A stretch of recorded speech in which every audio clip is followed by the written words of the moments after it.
প্রতিবার আইসিসির ভিন্ন আসরে রং বদলায় সুতোর আঁকা লাল সবুজের কালি। এই জার্সি উন্মোচন নিয়েই থাকে বাংলার কোটি কোটি ক্রিকেট প্রেমীদের মনে আলাদা উন্মাদনা। 2023-এর ওডিআই বিশ্বকাপ ও 2024-এর টি-20 বিশ্বকাপে জার্সি উন্মোচন নিয়ে তৈরি হয়েছিল সবার মাঝে আলাদা আলোচনা।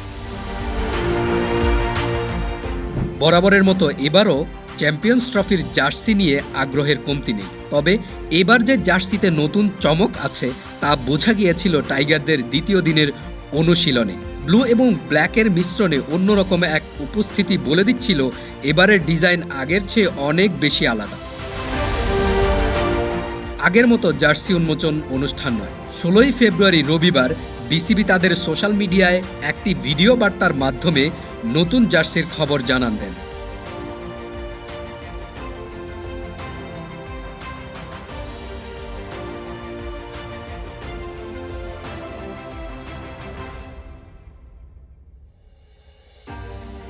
এইবারের এই ভিন্ন রকমের জার্সি মন কাড়বে যে কারোর। সবুজের মাঝে নিচে লাল ও হলুদ রঙের মিশ্রণে বাঘের গর্জন। উপরে সবুজ হলেও নিচের অংশে ছোঁয়া লেগেছে এক ভিন্ন আকৃতির, যা দর্শক মহলে ব্যাপকভাবে সাড়া ফেলেছে।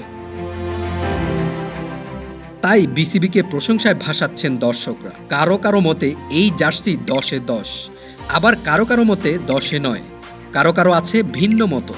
তবে লাল সবুজের জার্সি প্রতিবারই মন কাড়ে বাংলার কোটি কোটি ক্রিকেট প্রেমীদের। এই লাল সবুজের জার্সি গায়ে মাঠে আমার সোনার বাংলা গাওয়া প্রতিটি ক্রিকেটারদের উজ্জীবিত করে। সবুজের ভেতর ভিন্ন চিত্র আনে বাংলাদেশের প্রতি আলাদা সম্মান। সব মিলিয়ে জার্সি তো দারুণ হলো। এখন দেখার বিষয় মাঠে কেমন করেন শান্তরা।